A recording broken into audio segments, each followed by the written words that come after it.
I saw 14 new movies this month that I can talk about, and today I'm going to be ranking all of the November-wide releases that I watched. Obviously, if you have any recommendations that I missed, leave those in the comments down below, and let me know what was your favorite and least favorite movie of November, and if you enjoy this series, dropping that like would be cool. Let's start with Spellbound, the brand new animated movie on Netflix that, if you don't have Netflix, you may not have even heard of. I watched this movie kind of last second to get it on this list because I saw it was trending. I feel like some kids are going to enjoy this, but Spellbound is one of those films that I watch, and it just reminds me of literally everything I've ever seen ever of all time. Reminds me of the Skydance movie Luck that I was just watching, and I'm like, they couldn't do anything original. And not that everything in this movie is bad. There are some moments that are sweet. It's a very cliche story. Rachel Zegler is our main character. John Lithgow is in this film as well. Our story revolves around a tenacious princess that goes on a quest to save her family and gets into some hijinks, and there's some silliness along the way, but there's also, a couple of themes that could and will probably resonate with kids. But again, these are themes, this is a story, these are characters that we have seen done countless times. And unless you can do something original to make me care more, then I'm not really going to care. And Spellbound just never creates its own magic that we haven't seen before, and it never managed to resonate with what it did bring to the table that I thought was fine. And I think kids will appreciate it, maybe, but I think Spellbound is just, unfortunately, a bad animated movie. Now, Moana 2, the return of our characters from the first film, obviously highlighted by The Rock, but everyone in this is good. Even the supporting cast, the new crew that's going on this adventure, the voice acting is good. I don't know if they really served a purpose. I mean, the story makes it to where they're serving the purpose that they are there for, but we could have either done without them or built them up even more, because this is 45 minutes at the beginning of just, all right, I kind of know where we're going. Why don't we just get there, or spend time on our characters? Pick a lane. They never really pick a lane, and we're just kind of stuck with musical numbers that aren't as impactful as the first, aren't as memorable. A story that's fine. I mean, it's all right.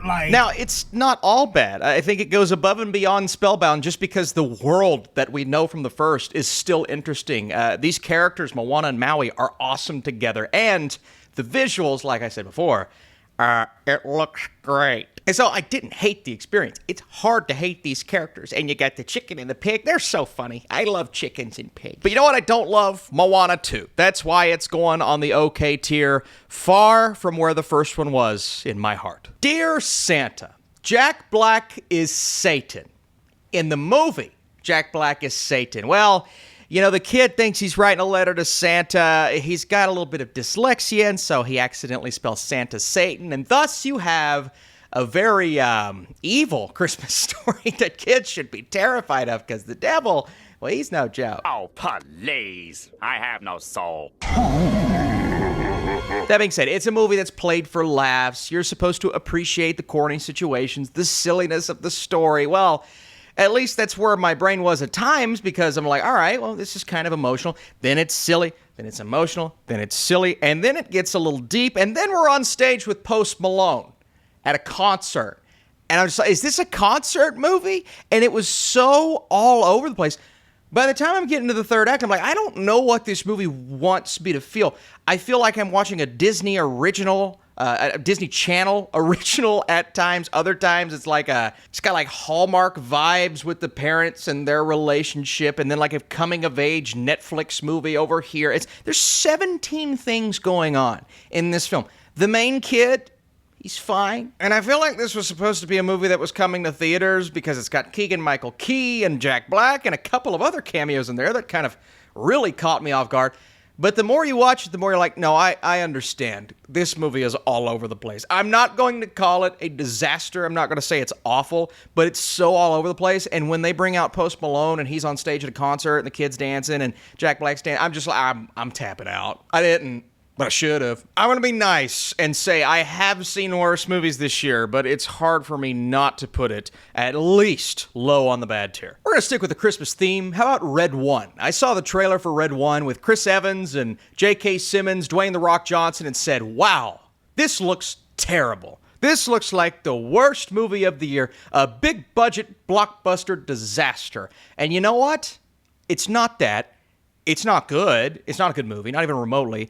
But it's not this unmitigated disaster that I think a lot of people were making it feel like when everything was first coming out. I personally didn't enjoy it because every chance they had to make, I guess, more of a creative decision or do something / say something that could have and should have been more impactful. That's my issue at the end of the day. I didn't resonate with these characters. I resonated with, oh, that's Dwayne Johnson. That's Chris Evans. I don't remember their characters' names. All I know forever is that these two guys were in the movie, and you enjoy certain moments when they're on screen together because it's Dwayne "The Rock" Johnson and Chris Evans, not because of the characters. And I find an issue with that. Great actors, and they're great actors, but great actors are supposed to make the characters memorable, the characters stand out. And that wasn't the case here. It's just big-budget movie star. They're doing a nice job because they have charisma. Nothing else they're bringing to the table with these performances. I'll give J.K. Simmons a pass because he's been in a great Christmas movie. He was in Klaus, okay? This, definitely not it. It was fine. He wasn't in the movie all that much anyways. And every decision we made, I'm just like, we're doing this now, and we're bringing in Krampus, and okay, I guess that's kind of creative. They integrate some Christmassy elements here, but all in all, just an unmemorable experience, mostly because I still don't really care about these characters. I'm gonna go meh tier, though. Not as bad as others were saying. Robert Zemeckis, here. I wanted here to be amazing. I genuinely saw this premise before I saw a trailer and said, oh, that's cool. We're in the same place the entire time. That's awesome. I like that idea, that concept. Then I see the trailer, I'm like, yeah, it's a little cheesy. And the de-aging looks a little weird on Tom Hanks. I saw some people saying, well, Austin, the CGI and de-aging's not that bad. And I'm sitting back going, it's not the best I've ever seen. Yes, it's not technically the worst. I think when we go back in time and we're showing some creatures and dinosaurs and whatnot, which this movie does, it spends thousands of years in this one place in history, which conceptually, again, is really cool.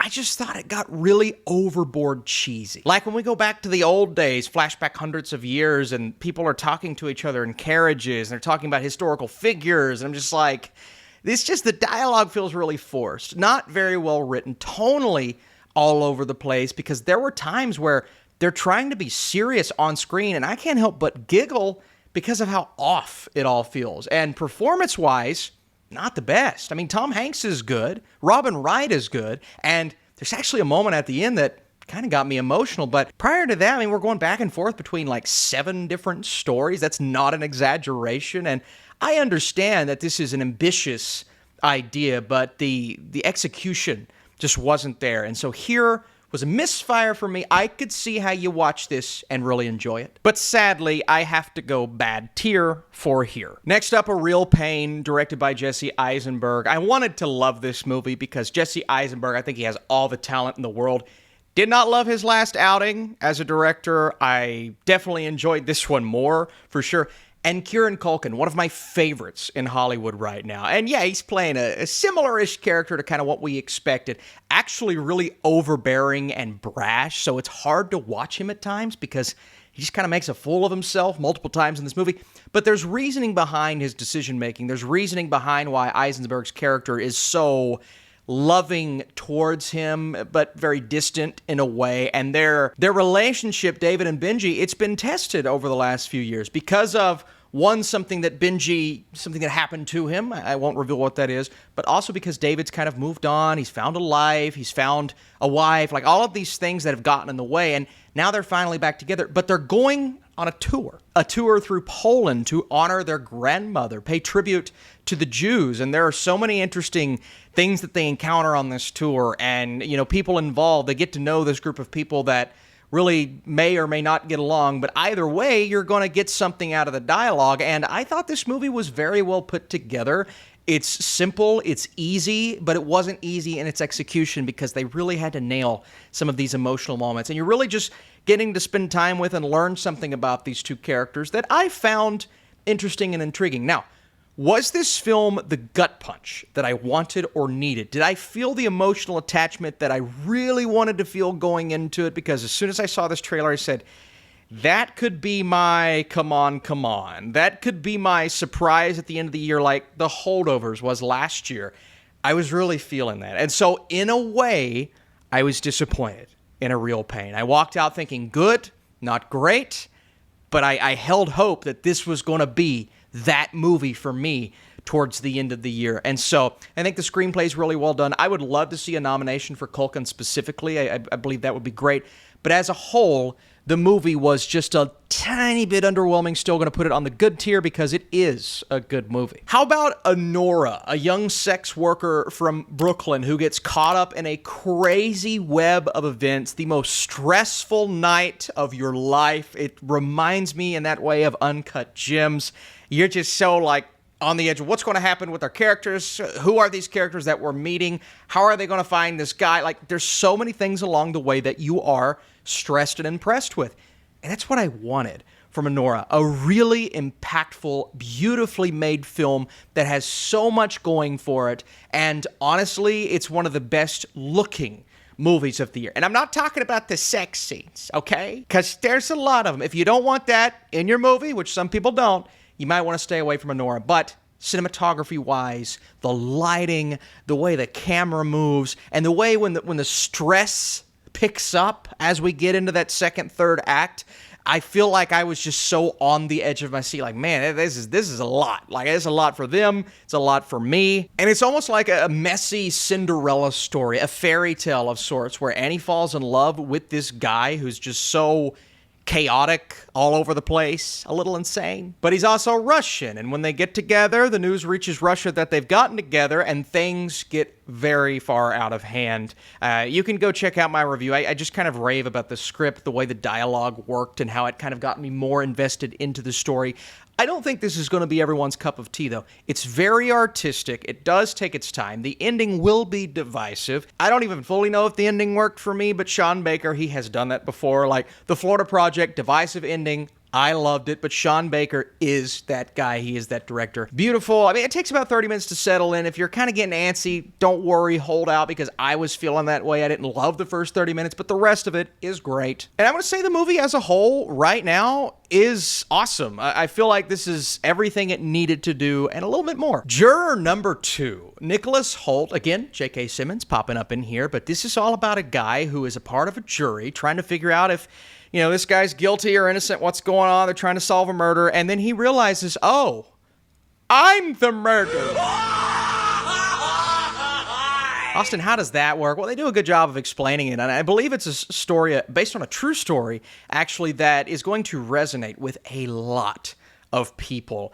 This is a great character study. If you love movies like, not comparing it, I'm just saying like 12 Angry Men, which is one of the greatest movies of all time. This isn't that, but it has that feel, that vibe to it. We leave the courtroom a lot more than that movie, obviously, but we do spend a lot of time with the jury trying to make this decision because at first, of course, everybody's like, let's get out of here.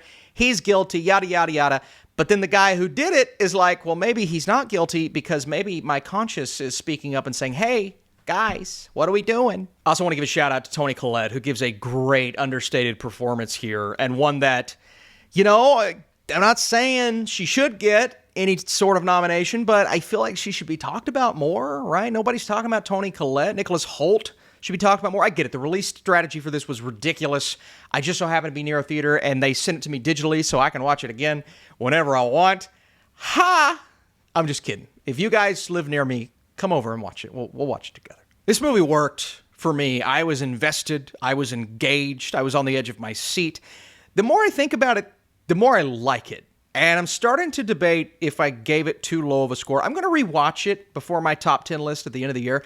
Right now, I'm going great, but, we'll see what happens. That's the beauty of these lists. Next up, Steve McQueen. This is Blitz, a movie that I had heard about for a long time. Saoirse Ronan is going to get an Oscar nomination. Obviously, Steve McQueen, what he's done before, and being an Oscar-type director. And I'm starting to watch this movie, and it starts out with a bang. I mean, an explosion. I'm like, oh, man, this is going to be a really intense film. And I'm watching it on Apple TV Plus, and it's just kind of feels like an Oscar baity movie.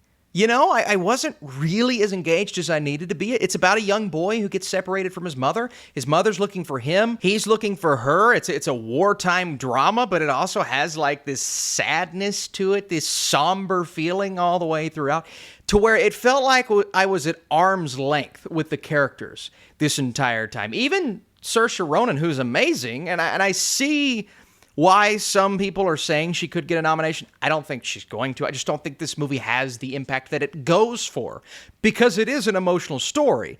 It's filmed beautifully. Like, as a whole, this is a beautiful idea, but I don't know if the execution wasn't as impactful as I needed it to be. And, as I was watching, I did start to feel the runtime a little bit, which is not good because it's only 2 hours long. I liked the score. Again, the cinematography is nice, but I feel like a story about a mother and a son being separated and the tragedies that come with war and all of these things that we're trying to dive deep into, I feel like that should have had a longer lasting impact on me as a viewer. And unfortunately, it did not. Not a bad movie by any stretch of the imagination, although I could see some people saying it's boring. That's why I'm going to put Blitz on the okay tier. It's fine. Next up, Piano Lesson on Netflix. I finally watched this. I got to get all these movies out of the way because I'm voting in the Critics' Choice soon, but this is a Washington family extravaganza. Malcolm Washington's our director. Denzel Washington's our producer. John David stars in this film, along with a lot of other famous people. Samuel L. Jackson, Ray Fisher, my goodness. How about Danielle Deadwyler, who I don't want to say carries this film because the direction's not bad. There are some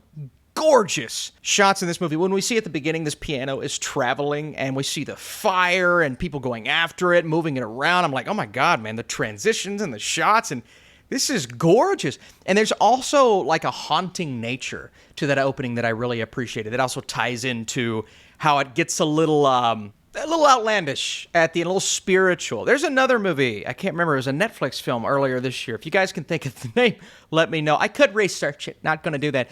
But it did this thing to where it was a nice family drama, but then we introduced a paranormal aspect to it. It became kind of a ghost movie. That's not exactly what this does, but kinda. There's a paranormal aspect to this very grounded film about family and how you're passing things along through generations and the impact of those things we pass through generations, also the humanity within all of that. And I'm like, I'm enjoying this. I'm not as invested as I need to be because the story, while good, is not sucking me in, but I thought we were going to go a place that we ultimately didn't go, and then it gets a little outlandish. I'm like, I don't know if those two things mix and match as much as they need to. Now, Deadwyler, again, I'm going to rave about her for the rest of the year. She's amazing in this film, but it's almost like what happens at the end kind of negates some of those more impactful moments. It's not a bad movie. Again, like Blitz, where I'm coming from, I'm just kind of like, I wish it could have been handled or maybe executed a bit better on screen in that way. And Corey Hawkins as well. I'm going to put Piano Lesson, once again, another okay movie, on the okay tier. Next up, Emilia Perez. I wanted this to be great, not only because they sent me an amazing FYC box. I mean, I got a shirt and a hat and a poster, all sorts of things, and an amazing screenplay, which I guess I'm going to read a little bit of just to give myself better perspective. I think the screenplay isn't the problem here. Maybe a little bit. Some of the dialogue's very off. And one musical number was just the way that they handled it. I don't know, but I think I'm feeling this way because it's all so tonally up and down, all over the place. Maybe reading the screenplay will give me a better perspective, but this movie was all over the place. It's trying to be emotional at times, then it's kind of silly. It's handled like a comedy throughout most of it, actually, but we're dealing with very deep, personal, important source material. It's about this cartel guy, this leader who transitions into a woman, gets Zoe Saldana's character to help him do this, and Zoe Saldana is as obsessed with this idea as Carla Sofia Gascon, by the way. Maybe as good as we've ever seen her. Again, the performances here, that is not the issue. And you also have Selena Gomez. Gomez is great. I love the fact that they're getting to speak Spanish as well, which we're not used to seeing from Saldana and Gomez. But if you're talking supporting actress, I kind of see it for both of them. This movie, man, this movie is all over the place. I could not get invested. I could not get into it. The musical numbers are shot well, and there are some really good aspects to them. They're lit well, not lit, but lit, like lighting. But I can't wrap my head around why the tone was just everywhere. I mean, so inconsistent, so all over the place. This movie did not know the type of movie it wanted to be. It did not know the proper message it needed to send, and ultimately it fell short. And then you've got an ending that's one of the most, like, underwhelming endings of the year. I'm sitting back going, that's how you decided to end this? And so I see how people like it. I mean, it's got a 3.5 on Letterboxd. I'm just not one of those people. I got to be honest with you. So I'm going to put Emilia Perez on the bad tier. Now we've made it. We've made it to Glickit. Gladiator and Wicked. This is the next Barbenheimer, right? What? If you would have told me, Austin, you're going to like Wicked more than you're going to like Gladiator, I would have said, you're insane. Get out of my house. The hell is wrong with... Get out of here. No, you would have been right. I mean, that's completely on me, man. How long does a cough last with pneumonia? It's not going away. I gotta call my doctor. Hello? This movie's great. This movie is amazing. I really didn't think it would be. Now, is it perfect? No. Are there issues with some lighting things like people are saying? Sure. And then are there some lighting issues? I guess so. I could agree with that. Is it a very definitive part one? And I've seen some part ones the last couple of years, loved them, but this one is one of those, it's a part one, it's kind of a self-contained story, but you have to see part two to get the whole picture. Whereas I think like Spider-Verse, it was a self-contained story. You need to see the whole thing, but it was its own thing, right? There's a very big difference, and is definitely a part one, reminds me more of what Harry Potter did. But hey, Deathly Hallows Part 1 was one of my favorite Harry Potter movies. Wicked Part 1 is great. It's a great time. The musical numbers are grand, bombastic, and genuinely everything you want. I'm not a fan of Wicked. Not because I didn't like it, because I never saw it. And I didn't even know what songs were in Wicked. When I heard Popular, I'm like, oh, that's from Wicked. I've just heard that on the radio and such. I want to go back to the Idina Menzel and see what happened. You know what I mean? I'm invested. I'm invested in these characters, in this story, in this lore. It made me want to go back and watch The Wizard of Oz, which I haven't done yet, but I really want to go watch it. I understand it's its own thing, but man, this did everything it needed to do. I mean, genuinely, it gets new fans on board. It got old fans to absolutely love it, according to all of the screaming people in my theater. Everything about it is just what it needed to be, and John M. Chu is perfect for this. I really enjoyed it. I do think it falls short in certain areas, a few things, so I'm going to give it room on second watch to see if it grows on me. Right now, it's great. When I see it again, maybe awesome. Now, Gladiator 2, I have seen again. I've seen it twice now. I wanted to go a second time because some things were frustrating me the more I thought about them, and I'm like, I got to do my tier list soon. I don't know if I want to put it on the great tier. I do believe Paul Mescal is just not nearly on the level of Russell Crowe. That's a fact. In my eyes, it's a fact, okay? But I also don't think he's bad in this film. He's just a very different character. He's not the same type of character that we got in the first, but he's also not as well written as Crowe's character, and that's the big distinction. See, Lucius doesn't have those elements in his backstory that get us as connected as we need to be, as connected as we are to Maximus in the first film, and that was a little frustrating. It does start out with the bang, and the action sequences are awesome. I've seen some people say, well, this movie just isn't visually what I want it to be. Like John, the flick pick, was texting me, and he said it just wasn't... It didn't look quite as good, and I push back on that. I think it looks as good, if not better, than a lot of blockbusters this year. And I know that bar is low. I get it, man. There haven't been amazing blockbusters over the last few years, visually. But this one, you can tell the production design is incredible. When they're in the Colosseum, it looks so good. There's this feel to these very intense sequences when there's all-out war. Denzel Washington's scenes are so well lit when it's just him and those other two guys. So everything about this, I believe, is going for it. Now, do they achieve what the first movie achieved? No, not even close. The first one is an Oscar movie. This one is a blockbuster sequel.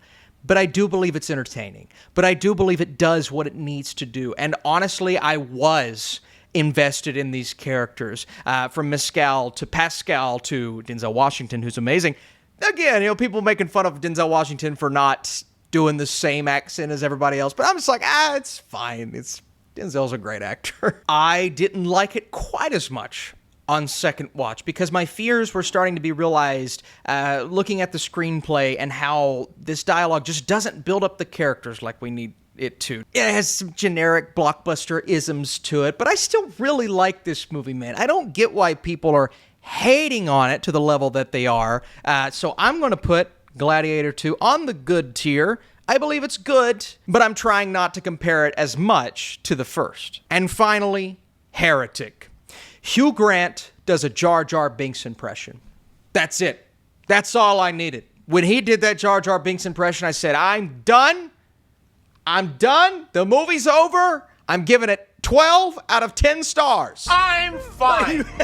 I'm perfectly fucking fine. I'm going to go ahead and put it on the great tier because the Jar Jar Binks impression is the greatest thing of all time. It's an iconic scene already, and it just came out.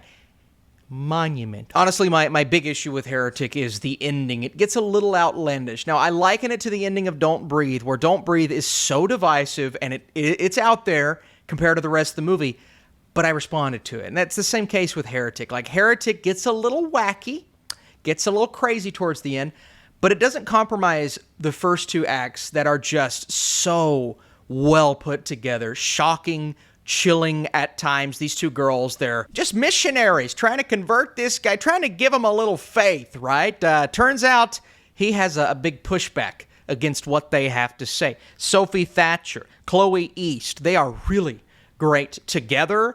And then the way that they bounce off of Hugh Grant. Hugh Grant, I think he's Oscar worthy, man. And not a win, but a nomination. It's not going to happen because people don't take the horror genre seriously. But it's kind of pissing me off that more people aren't talking about Hugh Grant in this movie, especially in a weaker year where there aren't a ton of standouts. If there are, then they're not being considered in my eyes. But Hugh Grant, man, at least there needs to be a debate for the 5 slot because he's that good in this movie. And he makes this movie one that I think deserves to be on the great tier. So there we go. There's the list before we shuffle it around and get our top 5. If you guys enjoyed this, again, please let me know by dropping that like and in the comments section. Which movie did I miss? I know I missed plenty this month. December is going to be massive. We're getting close to top 10 of the year. My favorite time of the year. By the way, happy Thanksgiving. At the bottom, Jack Black, I love you, but I have to go Dear Santa just because it was so freaking random, followed by Spellbound, a generic animated movie. Then I have Emilia Perez, an Oscar movie on the bad tier for me, followed by Here on the mid tier. Obviously, Red One, all by yourself. On the okay tier, Piano Lesson looks good right there. Had a little more fun with Moana 2, and I'm going to say Blitz at the top just because it is an emotional story. On the good tier, this is definitely going to be a real pain below Gladiator 2 because Gladiator 2 is closer to the great tier. That's a tough one. So we've got Gladiator at 5. I'm going to say Heretic looks good at 4. Man, I love both of these movies, but something about Wicked right now is putting it slightly above Juror No.2, but all 3 of those are going to be higher up on my end of the year list. But I gotta say, Anora blew me away just a little bit more than these other movies. It's just a really grounded, stressful, it's a story that I've not really seen before. And that's kind of what Sean Baker does. So Anora at 1, but again, I look at that great tier. There are 2 movies on there that could move up this list. And like I said, it's next month, folks. It's the top 10 of the year. And we gotta rewatch some of these movies to get that down pat. We're going to try to do a December tier list. If I get enough likes on this video, I'll make room for it. We'll do that as well. But it's the end of the year. It's the best movies, the best TV show, the best Netflix projects, the best everything. All right, thanks so much for watching. I'll see you very soon.